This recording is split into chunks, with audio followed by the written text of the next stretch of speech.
This is Mayor John McCormick, and I would like to welcome you to the annual Woodbridge Township Interfaith Remembrance Program honoring Dr. Martin Luther King Jr. Each year, we gather to celebrate the memory of Dr. King and his legacy to America and to Woodbridge Township. Dr. King's birthday has become a welcome day of remembrance and peace, as well as a holiday of celebration, education, and inspiration. This year, unlike any other, the ongoing COVID-19 pandemic has caused us to do a virtual ceremony. COVID-19 restrictions implemented by the state do not allow us to get together for the always well-attended Remembrance program honoring Dr. Martin Luther King Jr. At this time, I would like to acknowledge the members of the Woodbridge Township Municipal Council. Councilman at Large Brian Small is Council President. Second Ward Councilman Howie Bauer is Council Vice President. Council members Nancy Drum, 1st Ward, Corey Spiller, 3rd Ward, Vera Patel, 4th Ward, Debbie Meehan, 5th Ward, and Councilman at Large Greg Ficara, Kyle Anderson, and Lizbeth DeJesus. Our virtual speakers this year are Assembly Speaker Craig Coughlin, Middlesex County Commissioner Kenneth Armwood, Phil Hall, the President of the Independent Club of Colonia, at-large Councilman Kyle Anderson, and Reverend Neva Lawson, the pastor of the First Baptist Church of Woodbridge.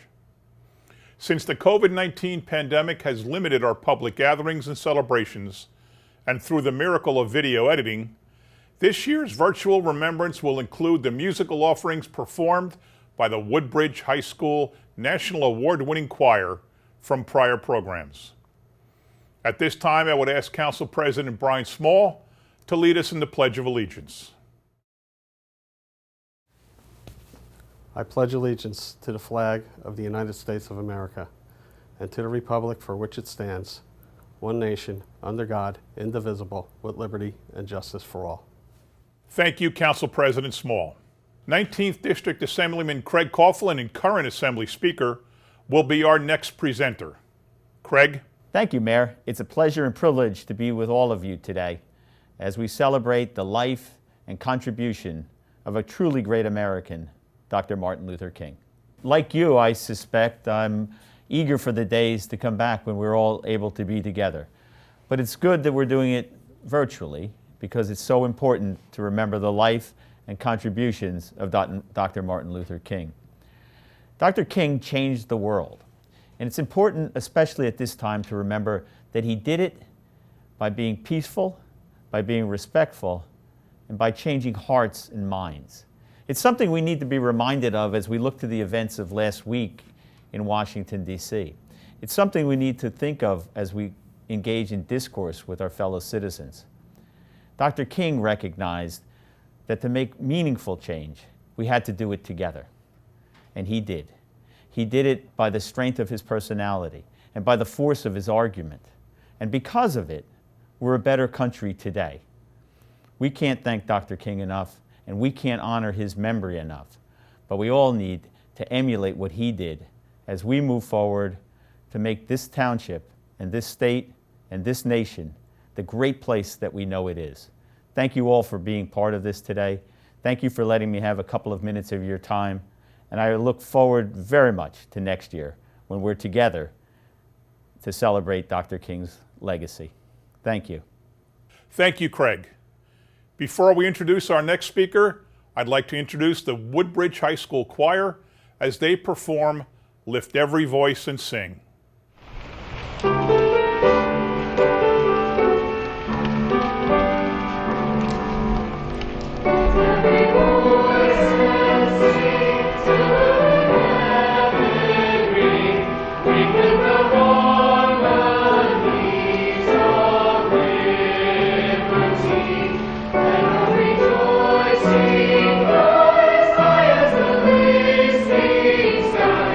That it resounds.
Commissioner Kenneth Armwood is the Deputy Director of the Board of County Commissioners and an advocate for the teachings of Dr. King. Commissioner Armwood. Hello, Woodbridge Township, and happy Martin Luther King Jr. birthday. I want to thank the mayor and the distinguished town council for inviting me here to speak about Reverend King. I'm Ken Armwood, Deputy Director of the Middlesex County Commissioners, and I just want to say that it's an honor to speak in honor of Reverend King. First thing that I would like to say about Dr. King is that people need to remember that Dr. King wasn't just someone walking down the street speaking of peace in absence of justice. Reverend King was an agitator for justice. When he speaks of peace, he doesn't just speak of peace as something that is some static element in life. He speaks of peace along with justice. If you recall, Dr. King passed away in Tennessee going to a protest for equal rights for employees of companies in the sanitation area, that he was looking to get justice for them and make sure that they were economically secure.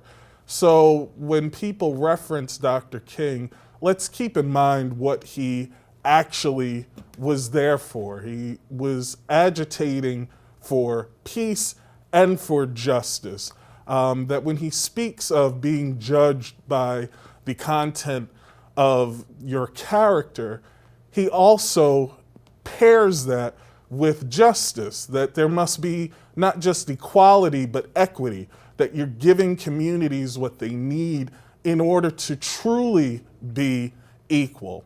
Oftentimes, the I Have a Dream speech is referenced. When I was asked to give this speech, I like to remind people, and I think Dr. King would agree, that there was more than just the I Have a Dream speech.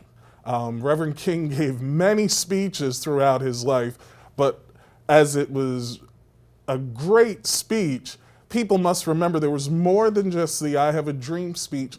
And I Have a Dream was a blueprint. It wasn't some time in the far, far future that Reverend King saw these things. Reverend King gave us a blueprint for where we really should be today. So I was also asked, what would Reverend King say about modern day? I think Reverend King would be proud of some of the accomplishments that we've made in society, but he'd also be disappointed that we haven't made some of the accomplishments that should have been done by now. And it's the little things that tend to hold us back. It's the being quoted as Dr. King is saying the content of character as a rhetorical quip on Facebook while not having the justice end of it quoted. It's people mentioning Dr. King in name on social media, but not doing the work that he was doing. I think Reverend King would urge us as a society to move towards that blueprint that he laid out in the I Have a Dream speech, but don't forget his letters in the Birmingham jail. Don't forget that he went to the mountaintop and that he saw a society that we could have if we only work towards it.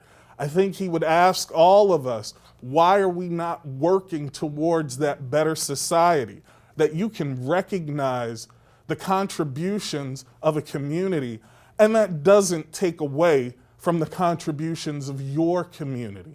I think that he would say that just as we go out in the streets and we celebrate St. Patrick's Day, celebrate Juneteenth, and that those who go to Juneteenth go to the St. Patrick's Day parade, and those who go to the St. Patrick's Day parade go to the India Day parade and celebrate the contributions that the members of the Indian community have given to this great township and this great nation. And if you go to that celebration, go to the Pakistani Day parade. And if you go to that one, go over and celebrate at the Puerto Rican Day parade and celebrate the contributions that Dominican Americans have given.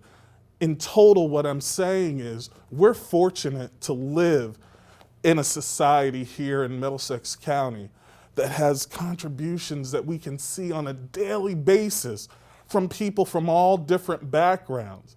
There's no reason for us to have strife if we truly look at each other as equal and that we go past the mere tolerance of someone's differences and we start to get to the point where we can celebrate each other's contributions, that we look at each other's contributions to the greatness of a country as equal, and that that's truly living in Martin Luther King's blueprint of I Have a Dream.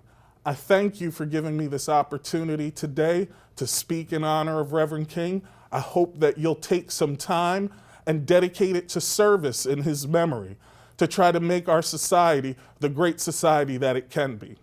Thank you very much. Our next speaker is Phil Hall. Phil is the longstanding president of the Independent Club of Colonia. Each year, Phil and the Independent Club host an excellent Black History Month program. Phil. I'm honored to have the opportunity to speak today. However, I would be remiss if I didn't acknowledge those who made it possible. While it would have been easy to pass on this celebratory event based on this nation's once-in-a-100-year pandemic, this administration thought it not robbery to continue to promote the legacy of Reverend Dr. Martin Luther King Jr. I'd like to thank the Honorable Mayor, John E. McCormick, for his vision and insight. This distinguished dais, along with the most diverse City Council and Board of Education in the history of Woodbridge Township, which is more representative of the citizens of the best town around. Walk with me for a moment through the imagination of a child, which allows them to dream beyond their circumstances or experiences. Reverend Dr. Martin Luther King Jr., who dared to dream and dared to hope. On August 28, 1963, during the March on Washington, Dr. King delivered his most infamous I Have a Dream speech. It became one of the defining moments of the Civil Rights Movement. The March on Washington was for jobs and freedom, and Dr. King called for civil and economic rights and an end to racism in America. Dr. King wanted African Americans to fulfill the dream of racial equality through nonviolent protest and would preserve their own integrity and respect the humanity of those they oppose. Nonviolent protest, integrity, and respect for the humanity of those we oppose. Certainly words to live by in a perfect world, in a more perfect union. Moreover, the fulfillment of the tenets and hopes of a dream. Dr. King said that we must accept finite disappointment, but never lose infinite hope. After our most recent experience on January 6, 2021, at the U.S. Capitol, the very citadel of our democracy, we have been awakened from the dream to the sad reality that 58 years after Dr. King Jr.'s I Have a Dream speech, we still have yet to meet the challenge offered to America: justice and equality for all. All of America should have had a woke moment. Americans have to collectively guard against allowing the dream of Dr. King to be commandeered or hijacked and turned into a nightmare of racism and hypocrisy. Our lives begin to end the day we become silent about things that matter. Injustice anywhere is a threat to justice everywhere, said Dr. King. On this day when we honor the great legacy of Dr. Martin Luther King Jr., ask yourself two questions. What shall we do with our wokeness, and how can we make a difference? The answer is simple: service and serving. Accept the responsibility of helping to serve one another, groups, or organizations. Live a life dedicated and committed to helping others achieve a better and higher standard of life. Christ admonished us to love our neighbors as ourselves, and when we give of ourselves in service to others, we find the true meaning and purpose in our own lives. So serve as poll workers with integrity. Strive to be good neighbors and citizens. Volunteer in your communities. Donate food to the food banks, helping to meet the needs of others less fortunate. Participate in your town's annual initiatives. Promote peace, patience, and patriotism. Dr. King said it best. The time is always right to do what is right. I conclude today by saying that I call on all of America to continue to strive towards making the dream a reality. The reality of equal justice under the law, access to quality health care regardless of your zip code, the reality of world-class education despite your socioeconomic plight, and the reality of black and brown voters participating in a free and fair election without fear of voter suppression, disenfranchisement, or the threat of violence. So today, especially today, a day we honor a great ambassador of peace and equality, the Honorable Reverend Dr. Martin Luther King Jr., let us meet the hope of the dream, life, liberty, and the pursuit of happiness for all.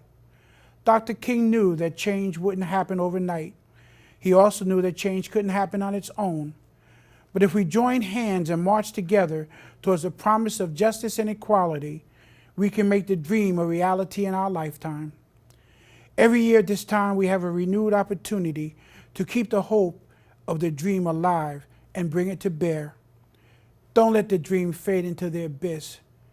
Don't let the hope of equality die. The voice of a dreamer, Dr. King, was silenced by an assassin's bullet, but the hope of the dream still speaks, and louder than ever. I have a dream. I dream dreams of men who dream dreams of other men who dream of freedom and equality. I have a dream. Thank you. God bless you. God bless Woodbridge Township, and God bless America. Thank you, Phil. Next up is the Woodbridge High School Choir and their outstanding rendition of Elijah Rock.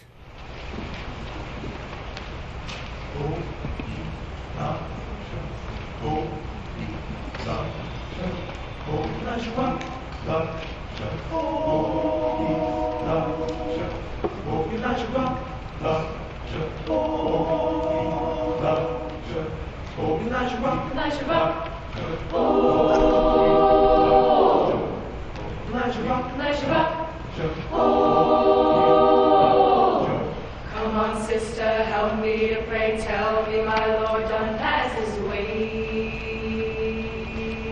Elijah rock. Elijah rock. Elijah rock. Elijah rock. Elijah rock. Elijah rock. Elijah rock. Elijah rock. Elijah rock. Elijah rock. Elijah rock. Shout, shout. Elijah rock. Coming up, Lord. Elijah rock. Shout, shout. Elijah rock. Coming up, Lord. Elijah rock. Elijah rock. Elijah rock. Elijah rock. Elijah rock. Elijah rock. Elijah rock. Elijah rock. Elijah rock. Elijah rock. Shout, shout. Elijah rock. Coming up, Lord. Elijah rock. Shout, shout. Elijah rock. Coming up, Lord. Elijah. Satan ain't nothing but a snake in the grass. He's a conqueror. He's alive. Hallelujah, Lord. Elijah rock. Elijah rock. Elijah rock. Elijah rock. Elijah rock. Elijah rock. Elijah rock. Elijah rock. Elijah rock. Elijah rock. Shout, shout. Elijah rock. Coming up, Lord. Elijah rock. Shout, shout. Elijah rock. Coming up, Lord. Elijah rock. If I could, I surely would stand on the rock where Moses stood. Elijah rock. If I could, I surely would Elijah rock. stand on the rock where Moses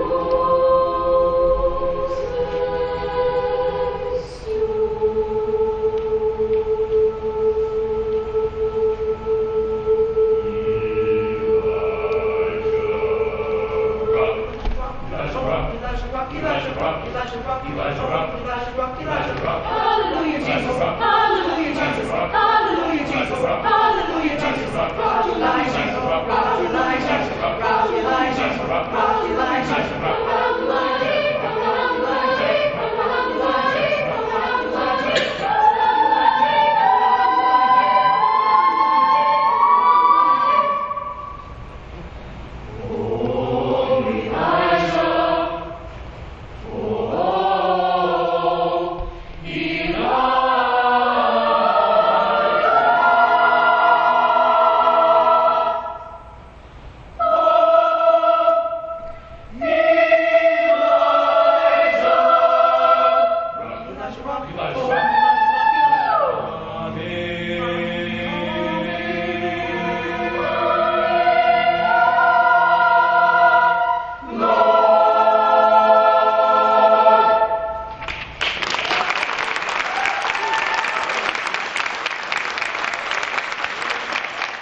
And now I'd like to introduce Councilman Kyle Anderson, the first person of color ever elected to office in Woodbridge Township history.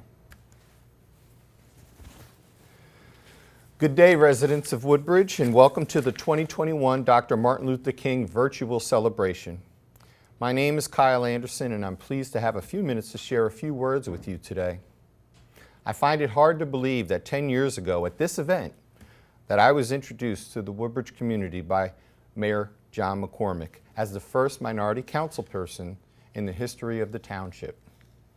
I can recall being invited to the stage to say a few words, and shortly thereafter, I received a phone call from a reporter who congratulated me and asked me a few questions.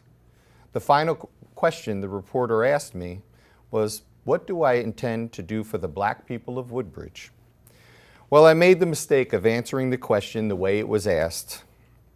It was a rookie mistake, and I was quickly reminded by certain residents that I represent the entire community, not just blacks. I knew this, but I quickly learned your entire response does not always make it past the editor. So here we are in 2021. If Dr. King were here today, he'd be 92 years old. I have a few friends that are in their 90s, and during our conversations, I'm mostly in listen mode. For their experience alone is intriguing to me, so I just ask questions and sit back and listen to their thoughts based on their life experience. I always walk away thinking about my wisdom and how wise they are and how much they have seen and how I hope to be wise like that one day.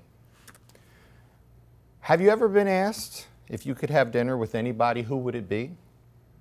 I've entertained this question about Dr. King. I thought of the setting and the questions I might have for him, what I would say, what I would want him to know about me, and what I would want to know about him. What would I tell him about today? And what would he think of me? I imagined if I could have that dinner, that it would go sort of like this. Our dinner would consist of fried chicken and pecan pie, his favorites. I would also ask him a few general questions to see if we had shared any common interest. What's your favorite color, Dr. King? Brown. I feel it is a warm and loving color. Mine has always been green because it represents spring and new life, but I see what you mean about brown. Dr. King, did you play any sports growing up? I played baseball, basketball, and football with my siblings, but I spent a lot of my time studying. I thought that was cool because those were the sports that I played too. Did you have a favorite sports team? I liked the Brooklyn Dodgers because I followed Jackie Robinson. I should have expected this answer because most black men his age also supported the Dodgers for that very reason. I could imagine the sense of pride when he saw Jackie was named Rookie of the Year, or when Joe Louis was crowned heavyweight champion of the world, or Jesse Owens becoming an Olympic champion. Dr. King, what year did you graduate from high school? Well, I never did graduate. I guess you could say I was fast-tracked. I skipped the 9th grade and I skipped the 11th grade and went to college at 15 and received my doctorate from Boston University at 25. I shared that I'm 52 and I'm still in graduate school, and he said to me, keep at it. You'll get there. You're never too old to learn something new. He also said, I understand you're in education, Kyle, and that the preschool statistics show that black boys are 52% more likely to be suspended than other students. So that would mean that they're more likely to go to prison than their peers as well. What are you doing about that? I'm trying, Dr. King. I'm trying. You can't do it on your own. Ask your friends. Ask your white friends. Ask your Latino friends. And don't forget to ask your Jewish friends. I will, Dr. King, I promise. Dr. King, I'm married for 26 years with 5 children, and it hasn't been easy for black families as they've struggled to stay together. He said marriage isn't easy. Heck, on the first night of my marriage, I promised Coretta the moon and the stars, and we went to check into our hotel and they wouldn't accept us because we were black. So we had to spend our first night of our marriage in a local black-owned funeral parlor. I was also arrested 29 times, but Coretta stuck by me through it all. Family's important, son. Everybody needs family. I thought to myself, 29 times. I've only been arrested once, and I've been to many protests, but I'm not trying to catch up to him. I shared with him, we had many protests in 2020, and asked if he had any thoughts about that. And he said, you were too young to know this, but hopefully you learned this in school. Back in Montgomery, Alabama in 1955, I gave probably my first great speech. It went kind of like this. There comes a time when people get tired. We are here this evening to say, those have mistreated us so long that we are tired. Tired of being segregated and humiliated, tired of being kicked out by the brutal feet of oppression. We have no alternative but to protest. For many years, we have shown amazing patience. We have sometimes given our white brothers the feeling that we like the way that we were being treated. But we come here tonight to say we need to be saved from the patience that makes us patient and anything less than freedom and justice. If we protest courageously and yet with dignity and Christian love, when the history books are written, in the future, someone will have to say there once lived a race of people, of black people, of people who had the moral courage to stand up for their rights and thereby injected new meaning into the veins of history and civilization. I said, wow, Dr. King, you were only 30 when you made that speech. And though we don't have a lot of time left to talk, I wanted to know if you had any encouraging words for our country. And he said to me, just share some of the words from my most famous speech, the 1963 March on Washington. And I said, Dr. King, everybody hears that every year. And he said, you have to say it. You need to say it. You need to remember those words. So I said, okay, I will. So let freedom ring from the prodigious hilltops of New Hampshire. Let freedom ring from the mighty mountains of New York. Let freedom ring from the heights of the Allegheny of Pennsylvania. Let freedom ring from the snow-capped Rockies of Colorado. Let freedom ring from the curvaceous slopes of California. But not only that, let freedom ring from the Lookout Mountain of Tennessee. And let freedom ring from every hill and molehill in Mississippi. From every mountainside, let freedom ring. And when this happens, we will allow freedom to ring. And we'll let it ring from every village and every hamlet, from every state and every city. We'll be able to speed up that day of all God's children, black men and white men, Jews and Gentiles, Protestants and Catholics, will be able to join hands and sing the words of the old Negro spiritual. Free at last, free at last. Thank God Almighty, we're free at last. Thank you, Dr. King. I hope you enjoyed your dinner. I can't tell you how much I enjoyed my time with you. I have to ask you, is there anything you would like to ask of me? He said, I'm glad you asked me that, son. Life's most persistent and urgent question is, what are you doing for others? Thank you. Thank you, Kyle. Let's once again listen to the Woodbridge High School Choir performing the Battle Hymn of the Republic.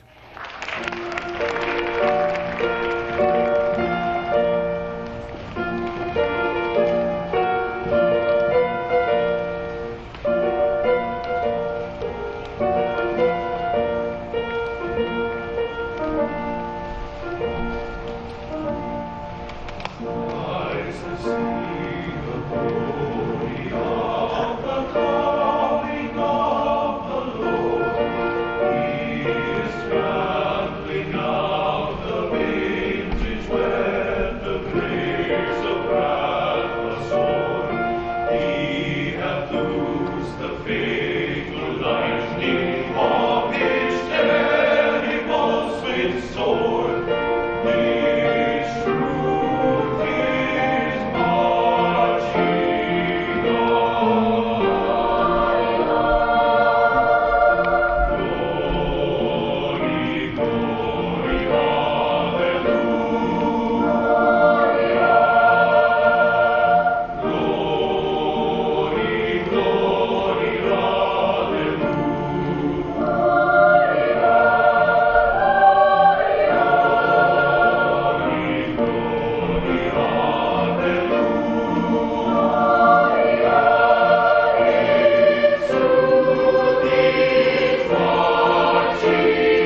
Next up, we have someone who does not need an introduction to those of you who are familiar with our Martin Luther King Day ceremonies.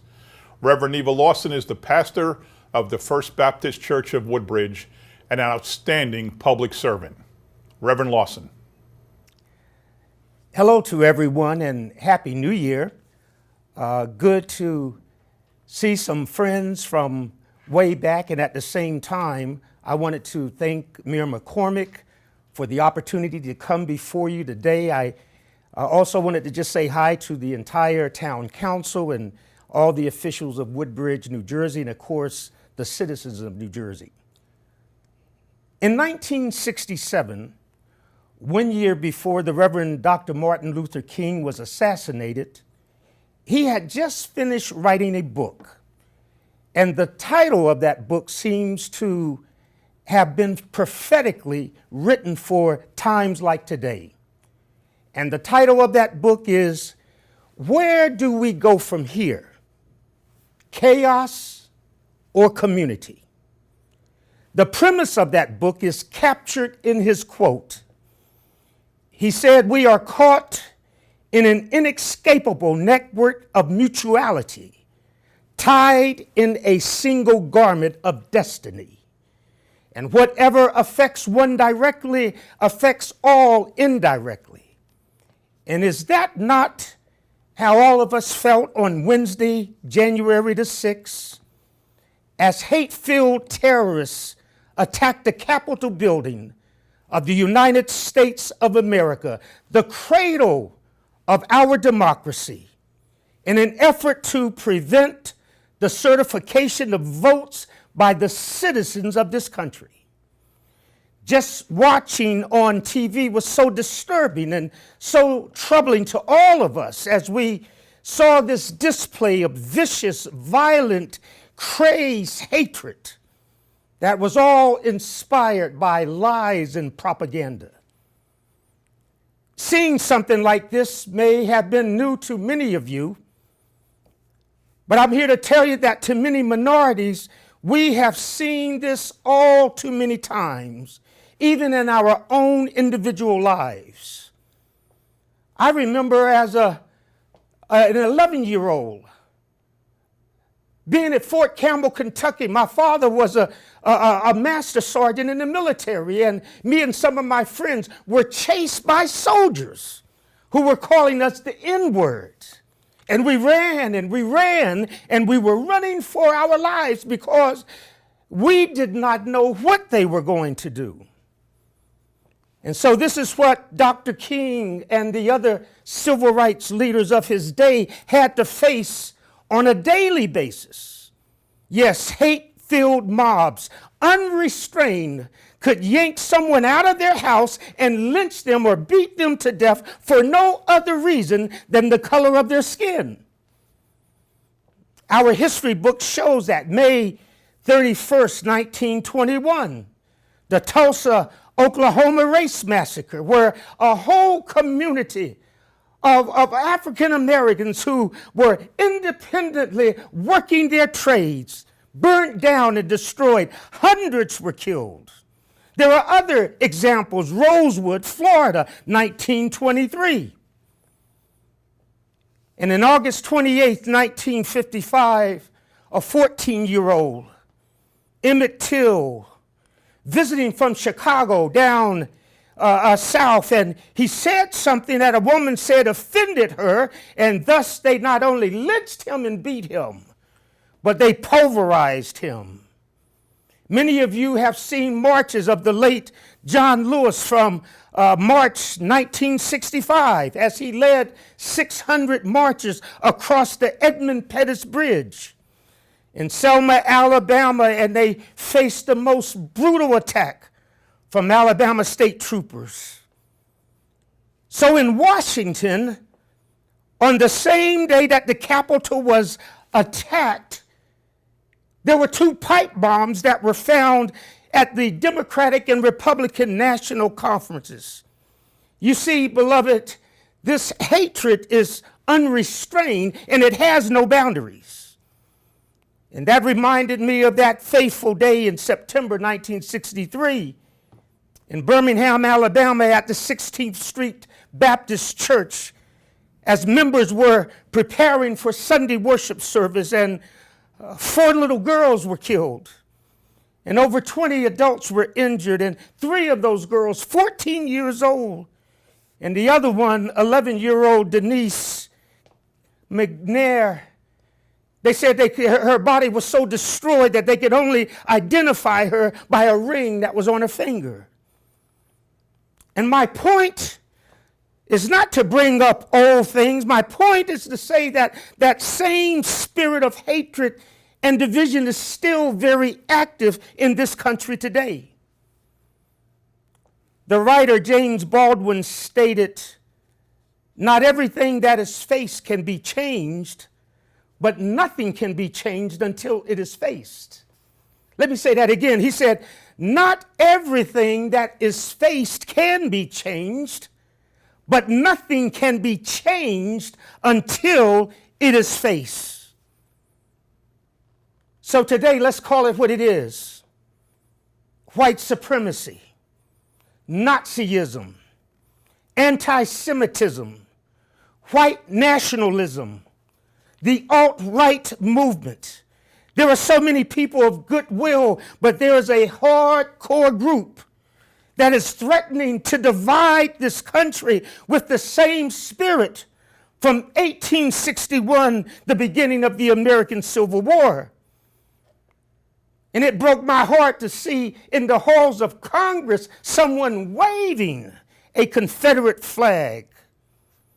And did you notice? These were not Islamic jihadists. These were not immigrants from South America flowing over the border in Mexico. These were not North Koreans. They were not from Iran. And this is not fake news.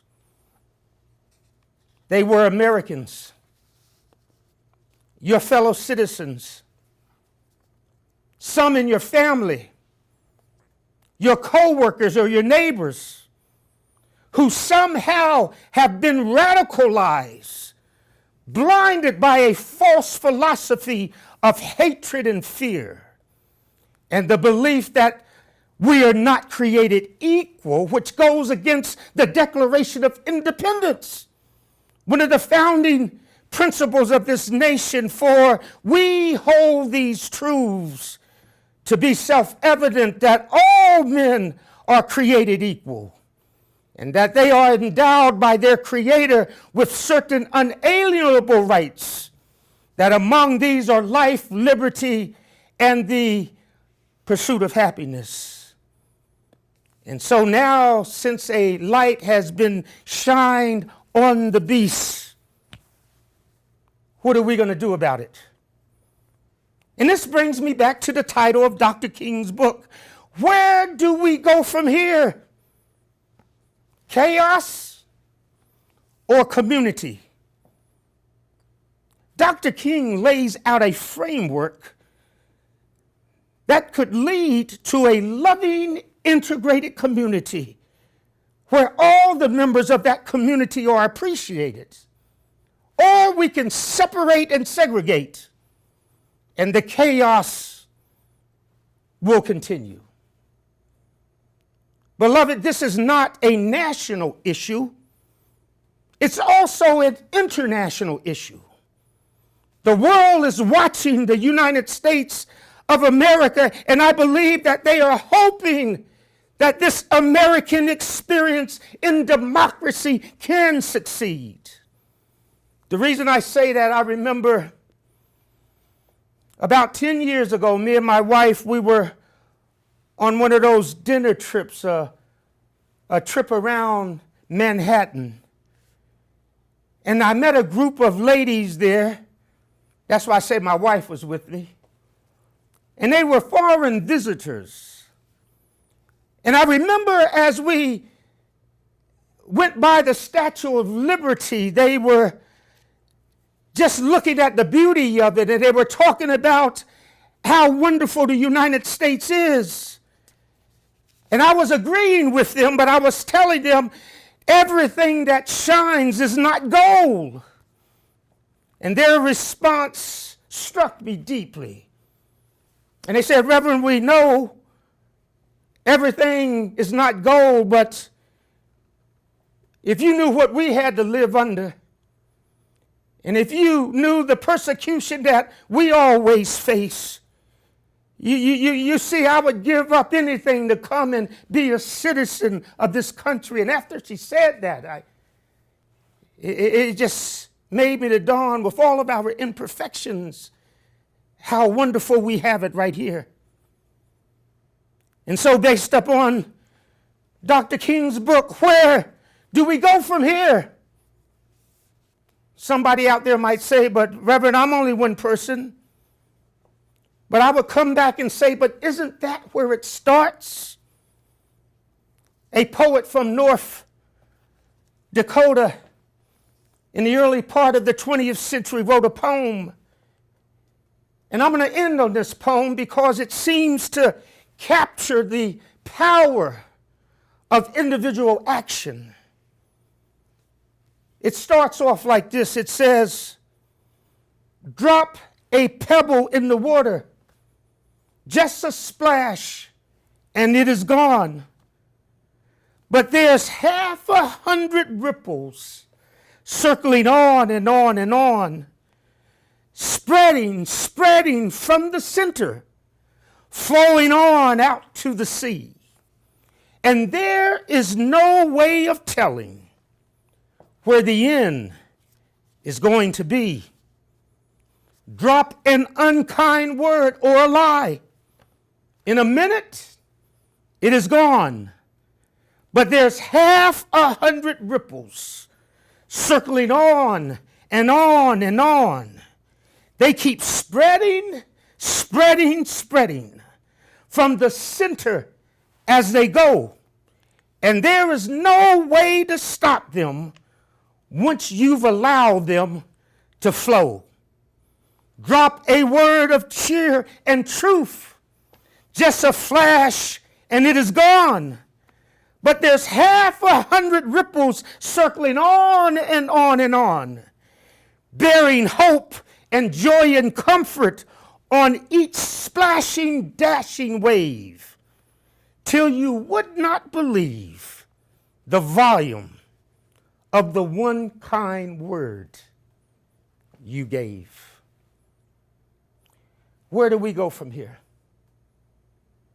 And my prayer is that God would have mercy on this country and that the people of goodwill will rise and that America would be all that she can be and the world will be happy. God be with us all. Thank you. Thank you, Reverend Lawson. You never disappoint us with your talks here in Woodbridge. The Woodbridge High School Choir will now conclude with "We Shall Overcome."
Dr. Martin Luther King Jr. showed us that these truths were indeed self-evident. He reminded us that all men are created equal and that they are endowed by their Creator with certain unalienable rights. Rights that in order to exist must be protected not only by the laws of the land, but upheld by all of us in our hearts and in our spirit. In his short life, Dr. Martin Luther King Jr. gave us many gifts. But perhaps the greatest gift was teaching us that each and every one of us is responsible for keeping alive the true meaning of what this country stands for: equality and freedom, each and every day of the year. I would like to thank Assembly Speaker Craig Coughlin, Middlesex County Commissioner Ken Armwood, Phil Hall of the Independent Club of Colonia, Councilman Kyle Anderson, and Reverend Neva Lawson of the First Baptist Church of Woodbridge for their remarks and thoughts as we once again remember and honor Dr. Martin Luther King Jr. And thank you to the Interfaith Clergy Council and the clergy of all faiths who represent the congregations of Woodbridge Township and who serve as community leaders working to improve the quality of life we all enjoy. Again, my thanks to all who participated in our virtual interfaith salute honoring the memory of Dr. Martin Luther King Jr. Thank you all.